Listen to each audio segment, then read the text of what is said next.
Добрый день, друзья!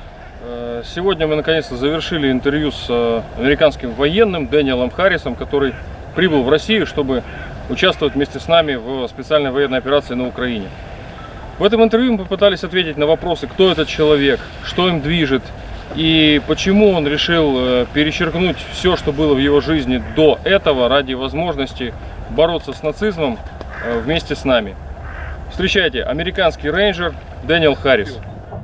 Just joy. Finally here. It has been the hardest trip of my life to get here, but it's worth it. Only 4 times arrested trying to get here, so, you know, not too bad. About average.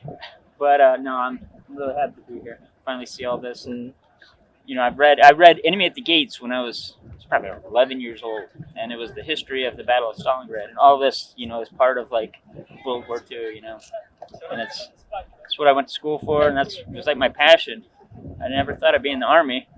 I thought I'd be a history teacher and just have kids and be super boring coaching hockey, but you know, life changes, and never thought I'd be here in Russia, about to help it fight its enemies, but that also happens. But I'm at peace, I'm happy.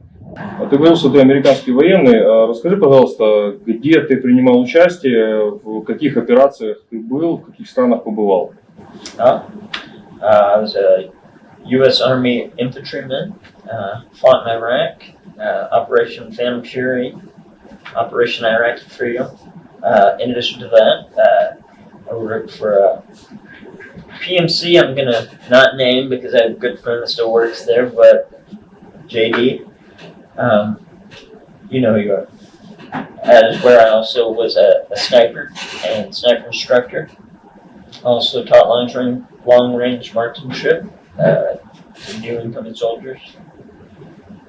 Ты говорил, что американские спецслужбы как-то узнали о том, что ты собираешься ехать в Россию, и тебя задержали. Расскажи об этом. Well, it has been quite an adventure getting to Russia, certainly. 4 different occasions I've been detained. 4 times. Detained in Turkey,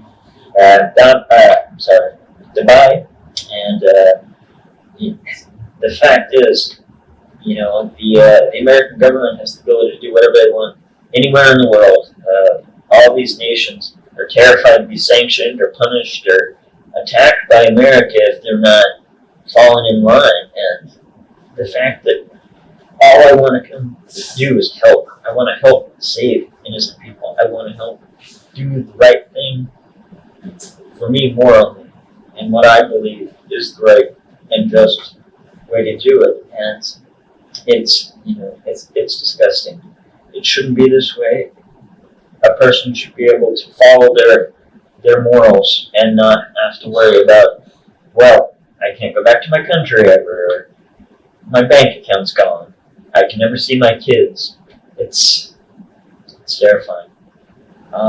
It's very hard because I know in the coming weeks, as this gets out, the American media is going to paint me as a serial killer, Freddy Krueger, the 9/11 mastermind, the guy who bombed Pearl Harbor, you know, whatever it's going to be. It's, but I just want them to know they know who I am, and I love them very much, and, you know, I'm doing what I believe is right in my heart. I came out here to Russia. Like many people, I had a misconception of what was really going on here. I believed, as the American media told us, that Russia's the bad guy, Ukraine reported these poor innocent victims. But the more you really find independent sources and find out what's really going on, you realize just how horrible this conflict really is. And Russia is definitely on the right side of good in this one. In Ukraine, they're teaching kids to salute Hitler and carving swastikas into women. You can't kill innocent people for 8 years in the Donbas and be an innocent victim. You know, they knew exactly what they were doing. They were trying to draw Russia into this. The people of the Donbas were Russian-speaking people and always identified as being Russians. And they knew if they attacked them long enough, that Russia would intervene, and then they gave them no choice. So hopefully, I can help a little. I used to be in the military. Расскажи, пожалуйста, как вела себя американская армия в тех странах, где тебе доводилось воевать? Well, I'd like to first by saying, I love America. I love my country. It's my government I don't love. And the American soldiers were always put in a very bad position. As Americans, I think we all wanted to do the best we could, be the best people we could. But unfortunately, millions died in these conflicts. A million in Iraq, million and a half, 2 million, who knows in Afghanistan. And they just repeated over and over around the world. And it's the government. It's, the upper brass. As soldiers, you just fight. You fight where you're told, and you try to essentially do the best you can. Скажи, пожалуйста, много вот таких же солдат, как ты, разделяют твою точку зрения?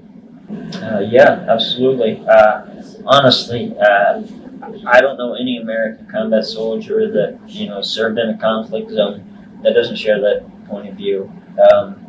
At first, you go into conflict believing that you're protecting your country or you're doing something amazing, when in reality you were just enforcing the desires of the companies and the politicians that run the company and the country for their own benefits. American soldiers aren't fighting for the American people. American soldiers are fighting for BlackRock. They're fighting for Raytheon. They're fighting for General Dynamics. These companies that put politicians in power.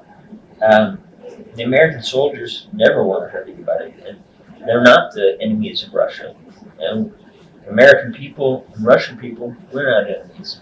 And that's what I want everyone to know. I want them to realize that I'm here not because I hate my country, because I love my country. Our country needs to change, and the only way that our country can change is with a free media. Not these corporate medias that are owned by the same companies that are waging the wars, that are becoming rich off these wars. It's independent media, like my friend Sergey here, where the American people can see the truth. The American soldiers can see the truth. That we're all friends. We're all humans. We have no conflict. It's the American companies and government that wants these conflicts. Расскажи, пожалуйста, кем ты работал до того, как пошел в армию? One of the things, before I came here, I'd studied all my life, and World War II history was always the biggest, most important thing of modern times. And just to, I never thought I would be here seeing this, and I certainly didn't think I'd be back here helping Russia's fight the same fight that we did 80 years ago, our grandparents did. When you really understand the gravity of the situation and that this evil ideology still exists, but nobody wants to fight, nobody wants to be in war, but if you just stand by and let it happen, it's just going to keep repeating itself. Well, I want to help Russia any way I can. Seeing this place really kind of hits home that if my kids were in the Donbas, in that region, being attacked, killed by Nazis for who knows what reasons, I couldn't imagine them suffering like that, and it almost makes me want to cry thinking about it.